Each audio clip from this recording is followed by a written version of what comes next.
The morning sun peeked through a thin layer of clouds as Martha Ellison drove her old pickup truck down a quiet country road. The radio barely worked.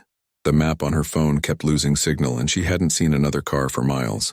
But she didn't mind. She was on her way to see a small house listed online for a price that seemed too good to be true. Only $4,000 for a home and a piece of land. It almost sounded like a scam. But curiosity had gotten the better of her. She told herself she was just going to look. Still, a small part of her hoped that maybe, just maybe, it could be real. Martha had always dreamed of owning her own place. For years, she had lived in rented apartments, each one smaller than the last. She worked as a freelance designer, which paid just enough to get by, but never enough to buy a regular home. Prices in the city were impossible, and she had long grown tired of noisy neighbors, endless bills, and landlords who didn't care. So when she came across the listing for a tiny house in the countryside, she felt something spark inside her. It looked rough around the edges, but it had charm, and it was hers for the taking if she wanted it. The gravel crunched under her tires as she turned off the main road and followed a narrow path lined with tall pine trees. The address led her to a small clearing surrounded by nature. There it was, a tiny wooden house sitting on a few acres of land, quiet and still. The roof was rusty in places. The paint had peeled away, and the steps looked like they might fall apart if someone heavier than a cat stepped on them. But the air was fresh, and the place had a calm that made her forget how tired she was from the drive. Martha stepped out of the truck and stretched. The air smelled like pine and earth. The silence was comforting, broken only by the distant chirp of birds. She stood there for a while, just taking it all in. For the first time in a long while, she felt peaceful. She walked closer to the house, running her hand along the weathered wooden siding. The texture told stories of years gone by, rain, sun, and maybe even neglect. But there was still strength there. It wasn't perfect, but it didn't have to be. Inside, the house was small but had a cozy layout. One small living area with a wood stove in the corner, a tiny kitchen, a single bedroom, and a bathroom that looked like it hadn't been used in years. The furniture was still there, old, dusty, but not ruined. A few dishes sat in the sink, and a faded calendar from years ago hung on the wall. It felt like someone had just walked out one day and never returned. Martha noticed a strange old photograph sitting on a shelf. It showed an older man standing near what looked like the same house, holding a pickaxe and smiling faintly. She wondered who he was. Maybe the former owner. There was something oddly familiar about his expression, like someone who had found peace in the middle of nowhere. A local real estate agent arrived shortly after to meet her. He was friendly, a bit chatty, and clearly surprised that someone had shown interest in the property. "You know," he said, "this place has been on the market for years. No one wanted to take it. It's old, needs repairs, and it's pretty far from town." Martha nodded but didn't say much. She didn't care about fancy things.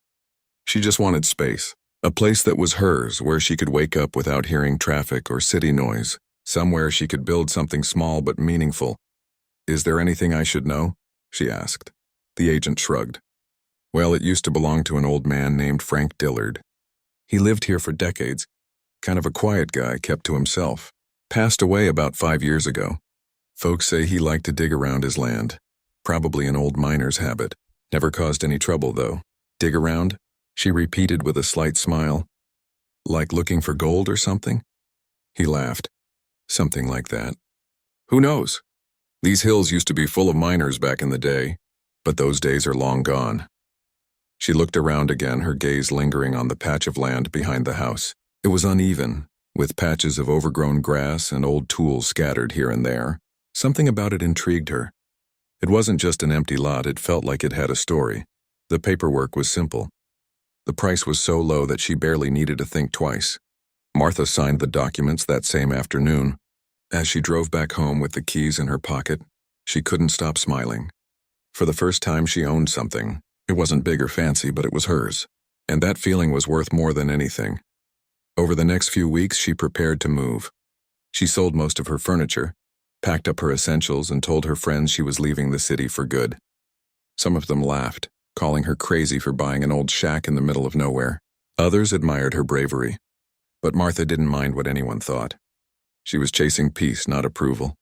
When she finally moved in, the days passed slowly but beautifully. She woke up with the sunrise and fell asleep to the sound of crickets. She started fixing things one at a time, painting the walls, patching leaks, cleaning the old wooden floors until they shone again.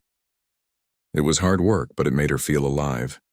Each improvement, no matter how small, gave her a sense of pride. Sometimes she would sit on the small porch in the evenings, sipping tea and watching the sky turn shades of orange and purple. Life was simple here, but simplicity was what she had always longed for. She didn't have much money left, but she didn't need much either. A few neighbors stopped by during the first month. They were kind, curious about the newcomer. One woman from down the road brought her a basket of fresh eggs and told her about the area. "You've got yourself a piece of history," the woman said. "That old man who lived here, Frank, he was a strange one. Always digging holes and collecting rocks. Folks used to joke he was looking for buried treasure." Martha laughed politely, but her curiosity grew. She had seen the patches of uneven ground and some old digging tools lying behind the house. Maybe Frank had just been gardening or clearing land. Still, she couldn't shake the feeling that there was something interesting about this place. At night, she sometimes dreamed about the photograph of the man with the pickaxe. In the dream, he was standing in the same spot in her backyard, smiling faintly, then turning toward the woods as if motioning her to follow. She would wake up before seeing where he led her, her heart beating faster than usual. It was probably just her imagination, she told herself. But deep down, she knew the land held something more than soil and stones. One afternoon, as she was cleaning out the small shed beside the house, she found an old tin box tucked behind a pile of rotting wood.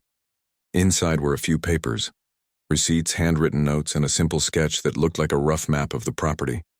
The lines were shaky but clear enough to show a few marked spots. One of them was near the back of the lot, not far from the small dip in the ground she had noticed earlier. She studied the map for a long time. The markings didn't make much sense, but she felt drawn to them. Maybe Frank had made it. Maybe it meant nothing. Still, she folded the map carefully and slipped it into her pocket. That night, the wind howled through the trees, and the sound of branches scraping against the roof made her uneasy. She couldn't sleep, so she made a cup of tea and sat by the window. The moonlight spilled over the backyard, casting long shadows across the uneven ground. She thought she saw something glint faintly under the dirt, near that same patch where the ground dipped. Probably just a rock, she told herself. But her mind wouldn't let it go. She promised herself she'd take a closer look in the morning. As she crawled into bed, she felt a strange sense of excitement. Not fear, but curiosity, like she was on the edge of discovering something important, something that had been waiting for years to be found. The tiny home had felt like an escape from the world, a place to start fresh. But as the days passed, Martha was starting to realize it might also be the beginning of a mystery. What she didn't know yet was that the ground beneath her new home held more secrets than she could ever imagine. For now, she drifted to sleep with the sound of the wind outside and a faint smile on her face, unaware that her life was about to change forever. Martha woke up early the next morning, the sun streaming through the small window of her new home. The air was cool and crisp, and for a moment she just lay there listening to the soft rustle of leaves outside. Life in the countryside had its quiet rhythm. It was different from the city. No alarms, no honking cars, just the sound of birds greeting the day. She stretched, smiled, and made herself a cup of coffee before stepping out onto the porch. The backyard looked peaceful in the morning light. Dew glistened on the grass, and the faint outline of the dip in the ground caught her eye again.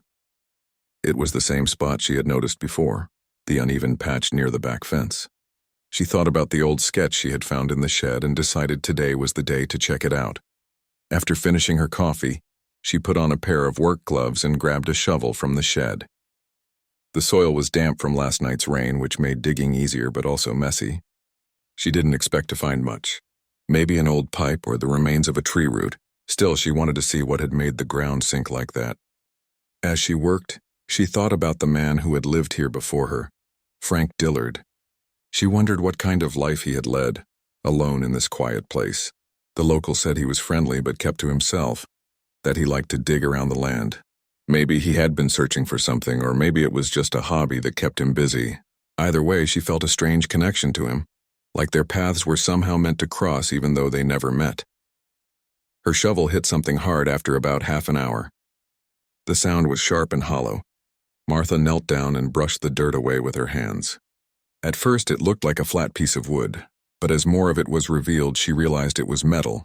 old and rusted with a latch on one side. It was a hatch buried just beneath the surface. Her heart began to race. What was this doing here? She tried pulling at it, but it didn't move. The hinges were stiff and rusted solid. She ran to the shed, grabbed a crowbar, and worked on loosening the edges. The metal groaned as she pried it open. A gust of stale air escaped from below, carrying with it a faint smell of earth and age.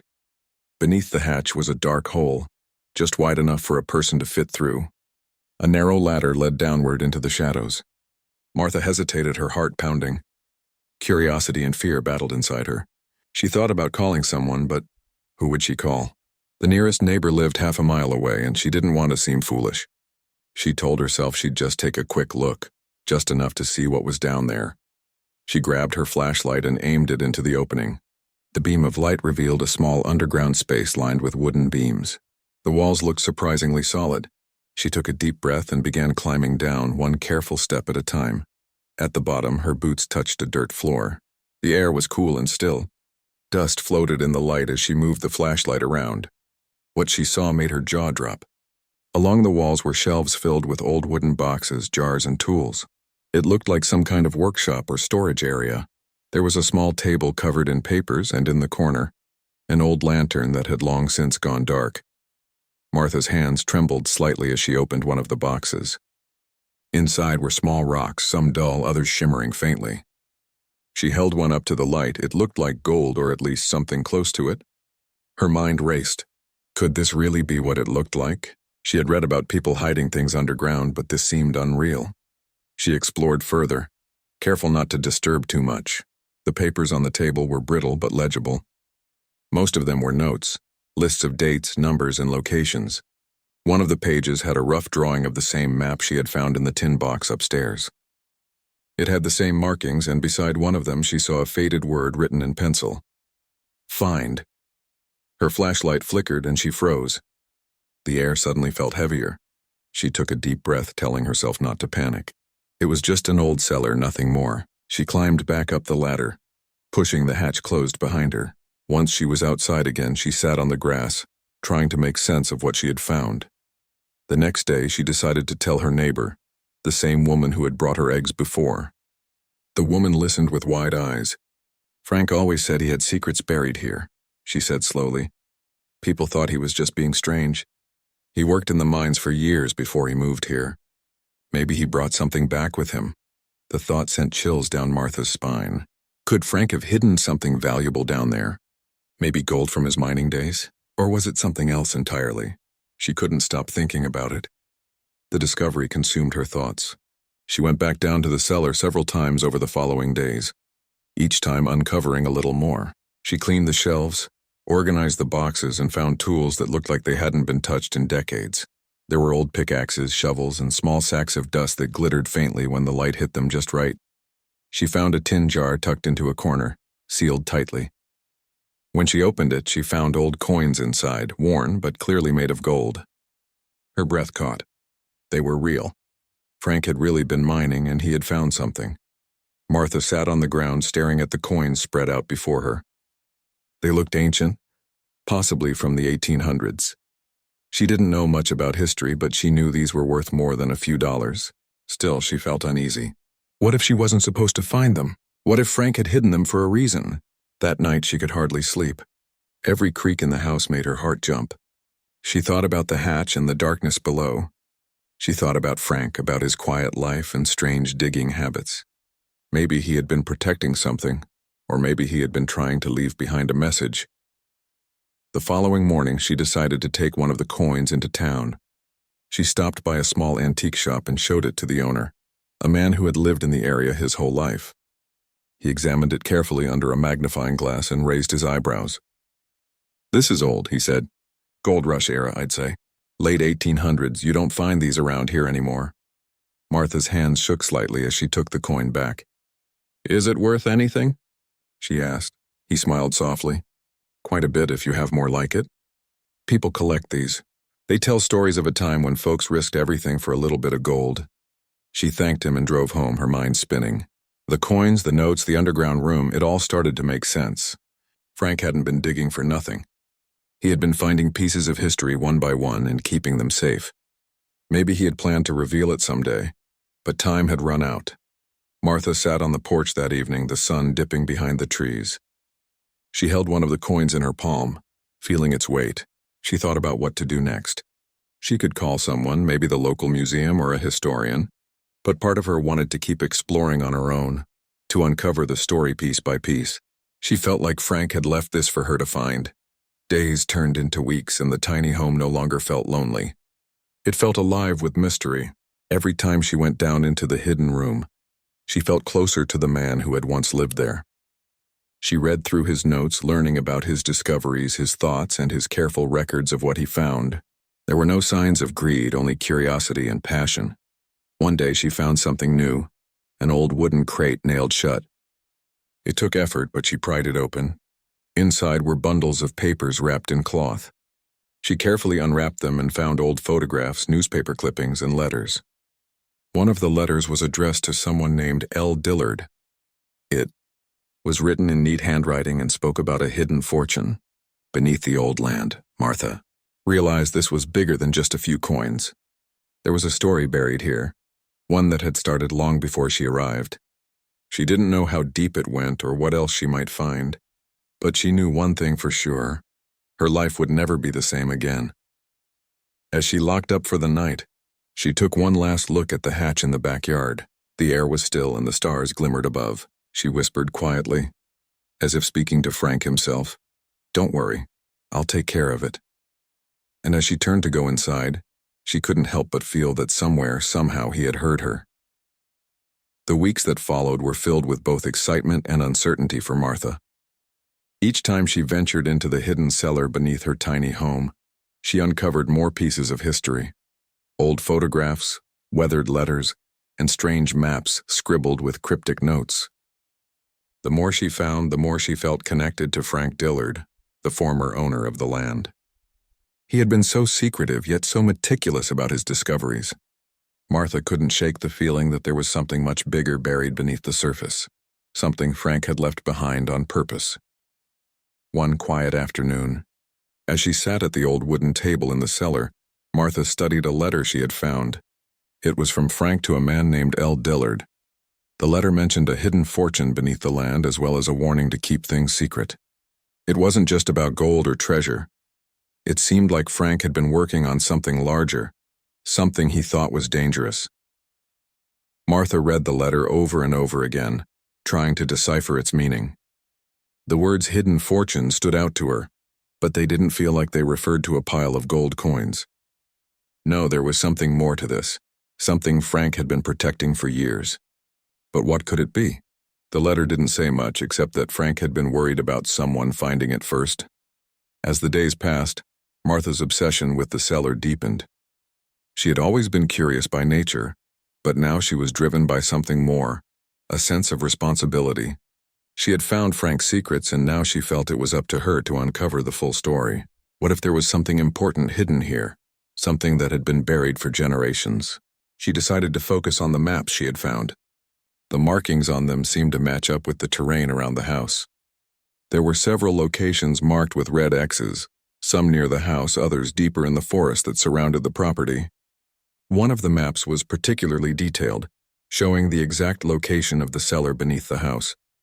Martha's heart raced as she realized that Frank had likely mapped out every inch of the land, marking key places where he had made discoveries. One afternoon, Martha decided to follow the map. She gathered a few tools, her trusty shovel, a flashlight, and a notebook, and set out into the woods behind the house.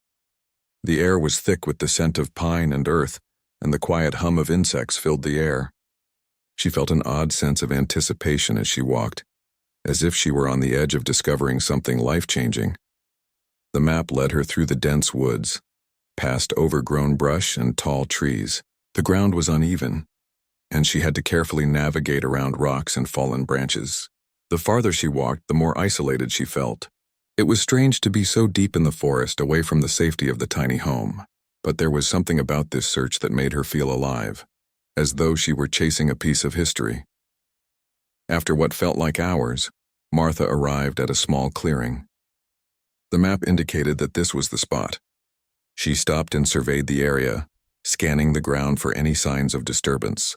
Everything seemed normal. No obvious signs of digging or anything out of the ordinary. She crouched down, brushing aside some of the moss and leaves that covered the ground. Then she saw it. A faint outline of something metal glinted beneath the earth.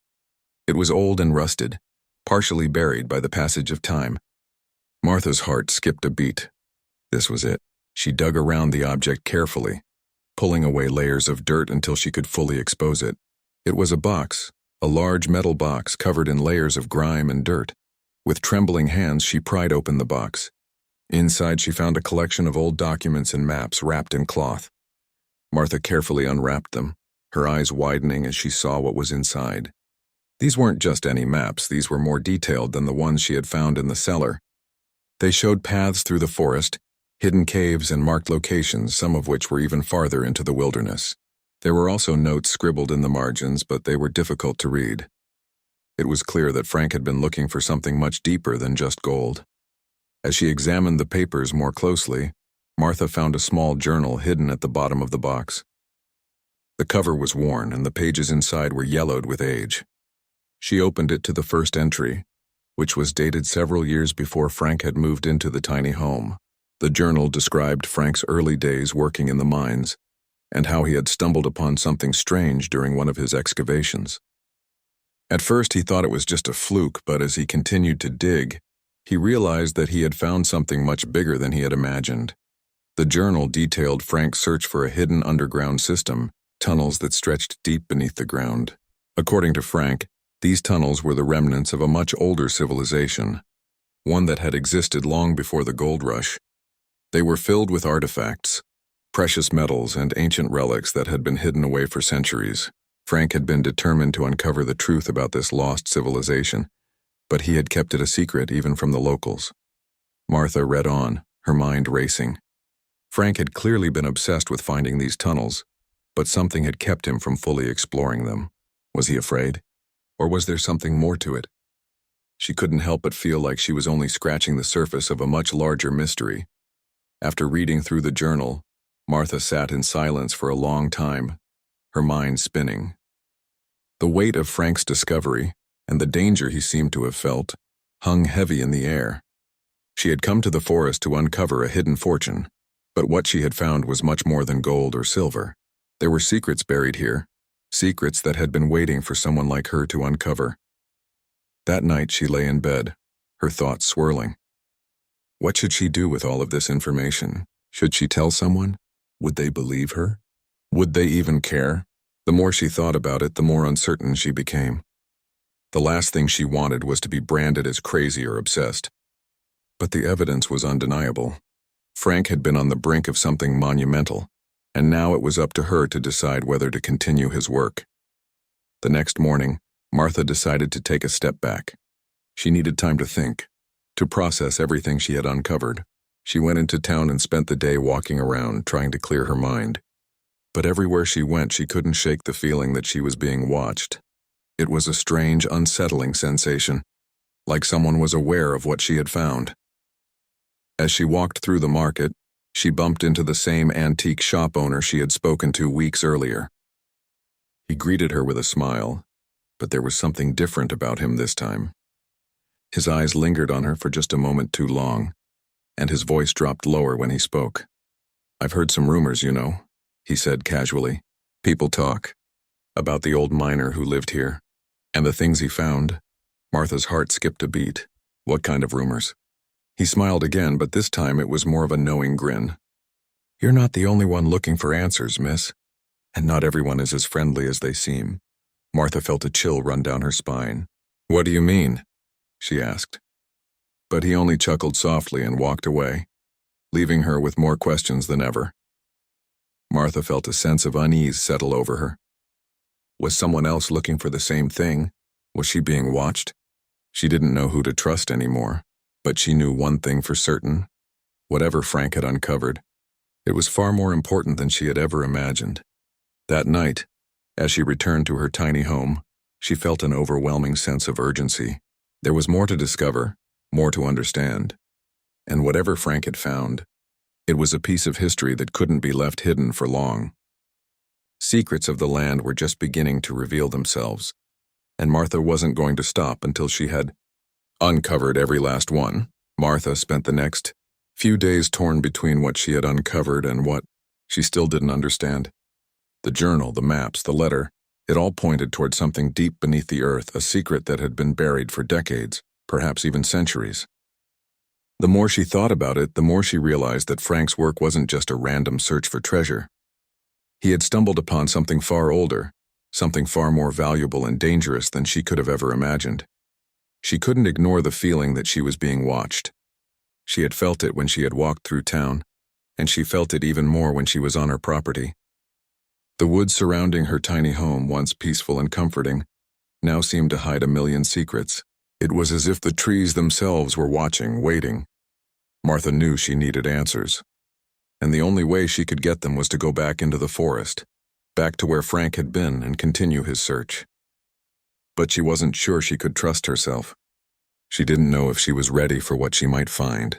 What if the rumors were true? What if someone else was already hunting for the same secrets? One evening, as the sun dipped below the horizon, Martha decided to visit the local library. The library had been a quiet place for her ever since she moved to town. The shelves were filled with local history, old maps, and forgotten stories. She hadn't spent much time there since arriving, but now she needed to dig deeper. There had to be more to Frank's story, and maybe the library could provide the missing pieces. The librarian greeted her warmly. She was an older woman with gray hair and a kind smile, but Martha could tell she had been around long enough to see and hear a lot of things. "What can I help you with today?" the librarian asked. Martha hesitated for a moment. "I've been looking into the history of the land around my house. Do you have any old records, or maybe some information about the people who lived here before me?" The librarian's eyes narrowed slightly, as if she was weighing Martha's words carefully. "We have plenty of old records," she said, "but not many people come in asking about the past. You sure you want to dig that deep?" Martha nodded. "I think I have to." The librarian led her to a back room filled with dusty shelves and old books. Martha ran her fingers along the spines, feeling the weight of history in the air. The room was quiet, the only sound being the soft rustle of pages as the librarian pulled out several books and maps. "These are the best we have," the librarian said, setting them down on a table in front of Martha. "They're from the early 1900s, mostly about the mining history around here. You might find something useful." Martha spent hours poring over the maps and old newspaper clippings. She found stories about the gold rush, tales of miners who had disappeared mysteriously, and stories about strange things happening in the area. Some said the land was cursed. Others claimed that people had discovered things in the mines that they couldn't explain. It was hard to tell what was fact and what was legend. But one thing was clear. Something had happened here long before Frank had ever set foot on the property. Her heart raced when she found a mention of a hidden network of tunnels under the land. The article was dated over a century ago, but it spoke of strange markings on the land and sightings of odd symbols carved into rocks near the mines.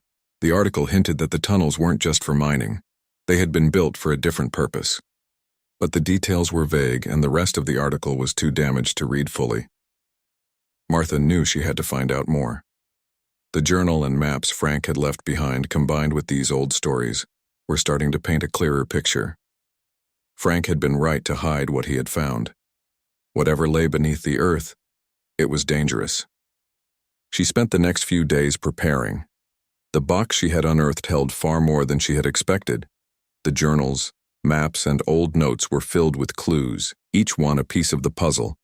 But the more she uncovered, the more she realized that she needed to be careful.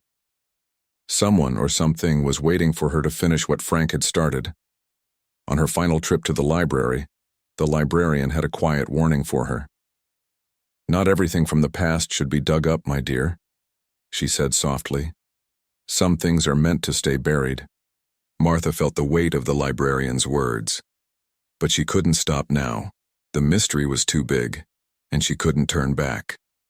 The search had become a part of her, a calling she couldn't ignore.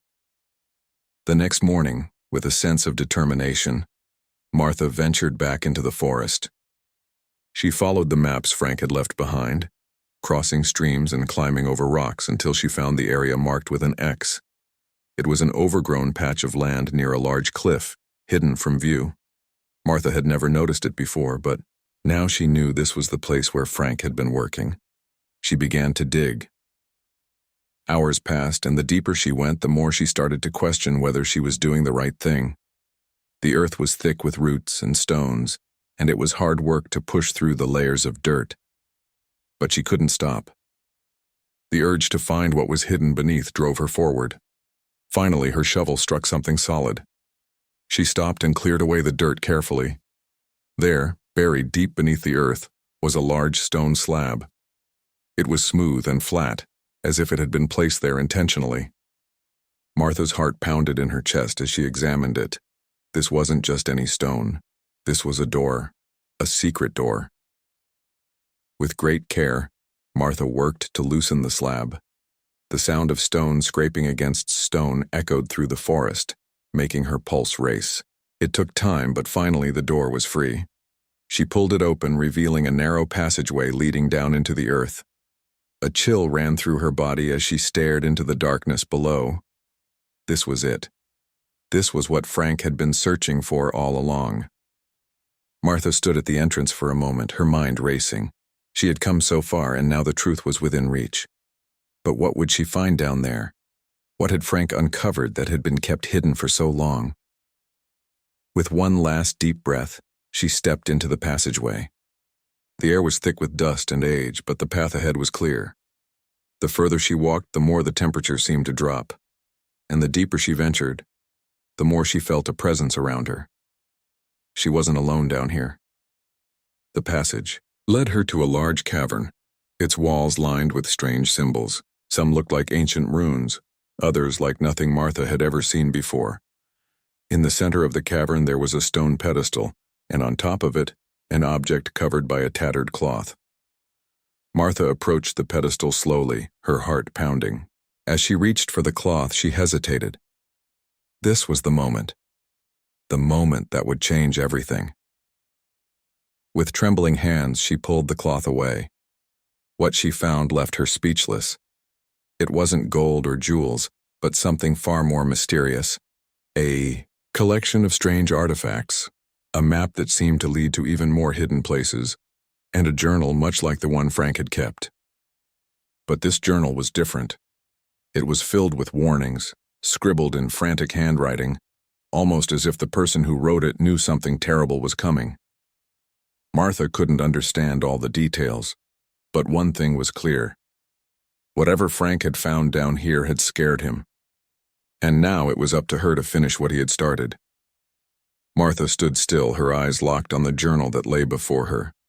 Her hands trembled as she flipped through its pages, each one filled with hurriedly scrawled notes, warnings, and cryptic messages. The journal was clearly written in panic. Its author seemed to have been running out of time, trying desperately to document something important before it was too late. As she read, the weight of the situation began to sink in.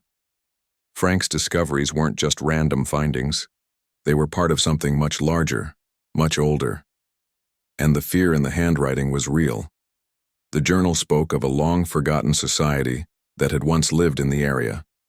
According to its author, this society had built secret networks under the land, using the caves and tunnels not for mining but for something far darker. The pages detailed strange rituals, hidden symbols, and objects of power that had been buried deep beneath the earth. It hinted at a secret that, if uncovered, could change everything, perhaps even bring ruin.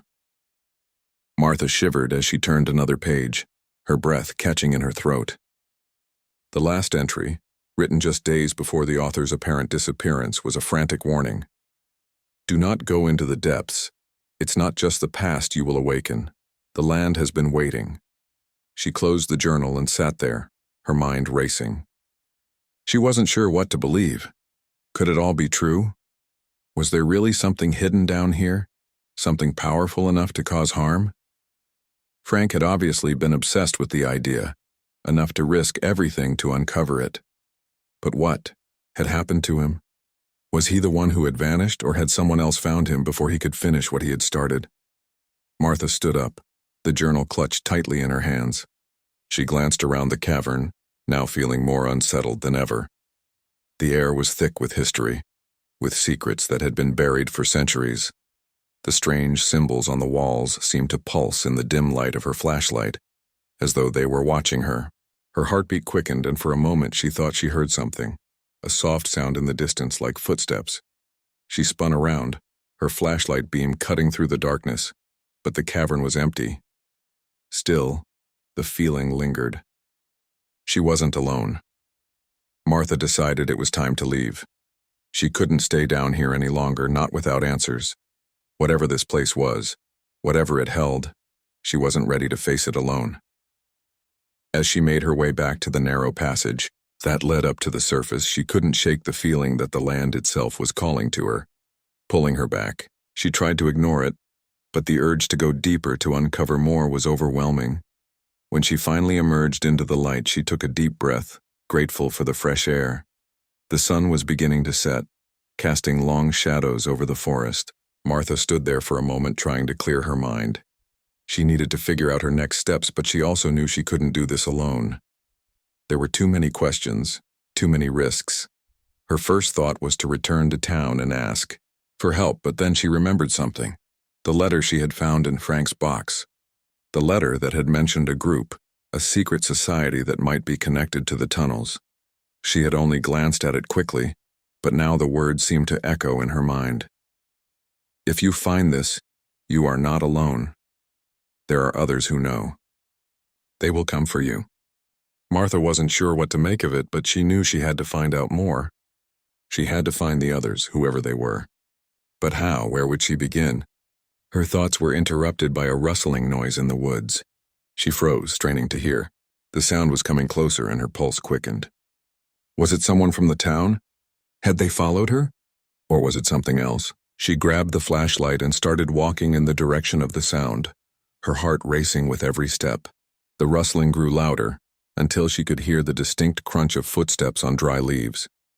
Whoever it was, they were close. She rounded a corner and, to her surprise, found herself face to face with a man. He was tall and lean, dressed in dark clothes that blended with the shadows. His face was obscured by a hood, but his eyes were sharp, watching her closely. Martha took a step back, instinctively reaching for the journal in her bag. She didn't know who this man was, but something about him felt off, like he had been waiting for her. "I'm not here to hurt you," the man said, his voice calm and steady. "I know what you found." Martha's breath caught in her throat. "Who are you?" she demanded. The man hesitated for a moment, then lowered his hood, revealing a face she didn't recognize. He had a scar running down the side of his cheek, and his eyes were a pale blue, almost translucent. He looked familiar, though, like someone from the town, perhaps. "I've been following you," the man continued, his voice quiet but urgent. "I knew you would find it. The land, there are things here that you don't understand. Things that have been waiting for centuries." Martha's mind raced. "You know what's down there?" she asked, trying to make sense of what he was saying. The man nodded slowly. "More than you could ever imagine. But it's not just about what's buried under the earth. It's about the people who've been here before. And the ones who will come after." Martha was about to ask more questions, but the man held up his hand. "Not here. Too many ears in town. Meet me at the old mill at midnight. I'll explain everything." Before she could respond, the man turned and disappeared into the trees, leaving Martha standing in stunned silence. What had just happened? Who was he? And why had he been following her? Martha had no choice but to go. She had come too far, uncovered too many secrets to turn back now. She couldn't face whatever was hidden in the woods alone, and this man, whoever he was, might hold the key to everything. That night, as the clock struck midnight, Martha made her way to the old mill. The town was quiet, its streets empty, as if the entire place was holding its breath. The mill stood at the edge of town, abandoned and forgotten, its walls weathered by time. It was the perfect place for a secret meeting. When she arrived, the man was already there, standing in the shadows near the door. He didn't say a word as she approached, but there was something in his eyes. Something that made Martha feel as though she had crossed a line, one that she couldn't come back from. "Are you ready?" the man asked, his voice low. Martha nodded. She didn't know what she was about to hear, but she knew it was the only way to move forward. Whatever lay ahead, she had to face it. The man turned and led her into the mill, where the air was thick with dust and the scent of old wood.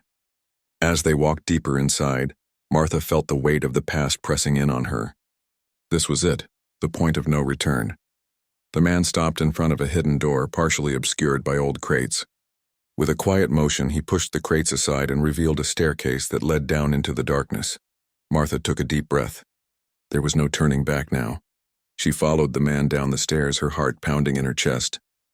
The secrets of the land, the hidden society, Frank's disappearance, it was all about to be revealed, and whatever came next, Martha knew one thing for sure. She was about to uncover the truth, no matter the cost.